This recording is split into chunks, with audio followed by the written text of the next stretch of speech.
There are a few things you need to know to set up a successful Google Ads campaign. In this video, we're going to do a Performance Max campaign because that is the current campaign type that Google recommends. If you missed my first video on how to decide whether to do a Google Ads campaign, then go back and watch that one first. First, what is Performance Max or PMax? Performance Max is a goal-based campaign type in Google Ads. It enables advertisers to show their product or service across all the Google platforms in the inventory with just a single campaign. It's designed to complement your keyword-based search campaigns. PMax finds more converting customers across the different Google platforms, including YouTube, Search, Display, and Gmail. PMax takes advantage of Google's understanding of user intent and preferences.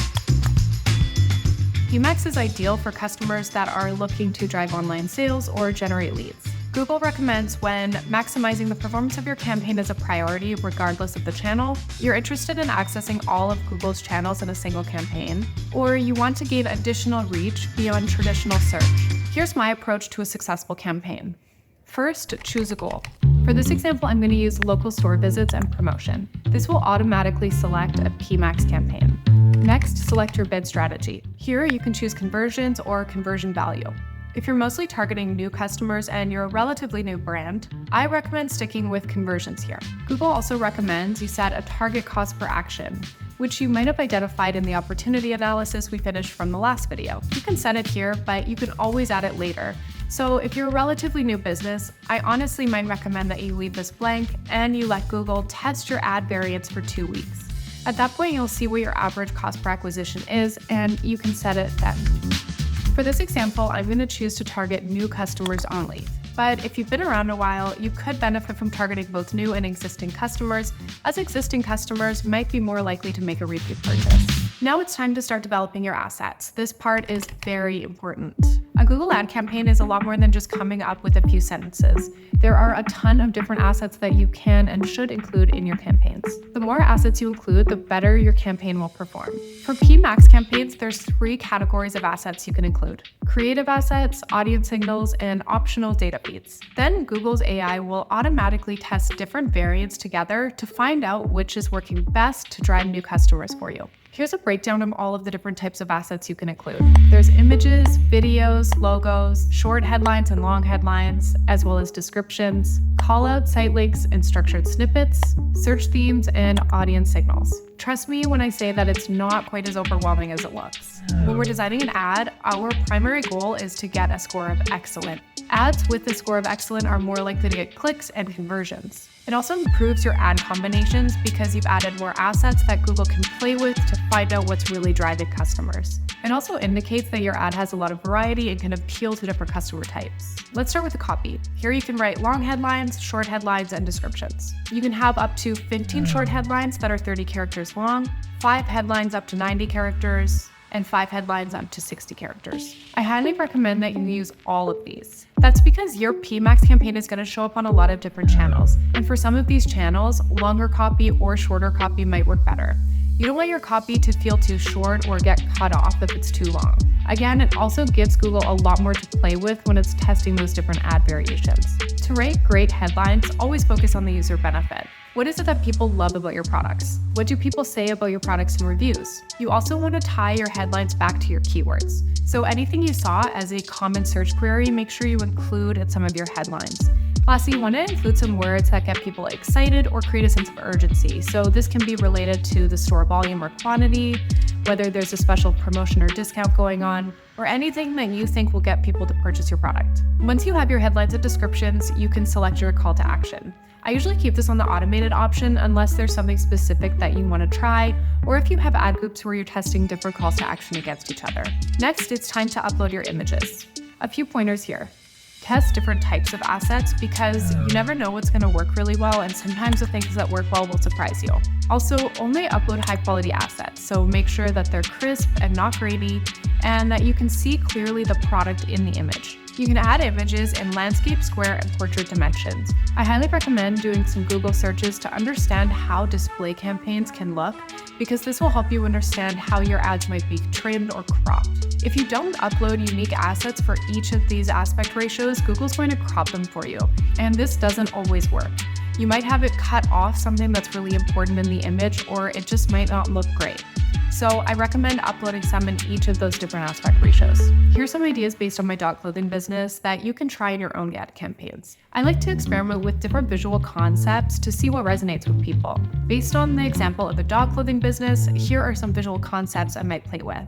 I might include images with diverse dog breeds so that owners can visualize the coats on their pets. I might try some product-only shots with actually no dogs or no people in the picture. This can highlight the detail and quality of the materials. I'll include some human interaction shots. This could be someone walking a dog or playing with their dog in the winter. This adds a personal touch and can illustrate the lifestyle associated with my brand. Use varied settings. Here in Canada, you might see a lot of snow, you might see a lot of rain. I would probably include images of my dog coats being worn in both of these environments so people can imagine their dogs in the winter in their unique landscape.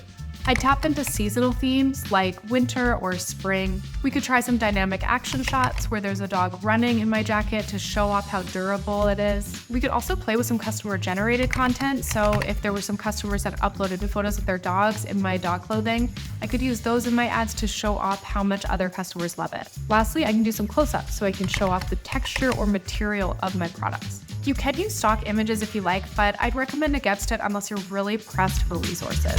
One more note on images. You can also connect a data feed from your site. So if you're an e-commerce store and you have a ton of products, you can actually use this data feed to have Google pull your images directly into the ads, and it will actually show inventory that you have in stock right now. Next up, you want to add your logos. Make sure to add your logo in square and horizontal format.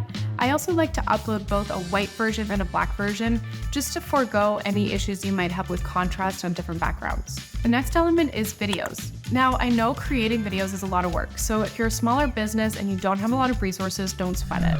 I've honestly found that a lot of my image-based campaigns work really, really well. If you do want to use some video assets, but you don't have a lot of resources, here's a couple of ideas. You can use some customer-generated content if customers have shared reviews or testimonials with videos, or even posts of you on social media. You can also use Canva to add light animations to your product images. This will just make it a little bit more eye-catching than a static image alone. Your video assets must be uploaded to YouTube, and they have to be at least 10 seconds in length. You can upload up to 5, and they'll be used in portrait, square, or landscape orientation.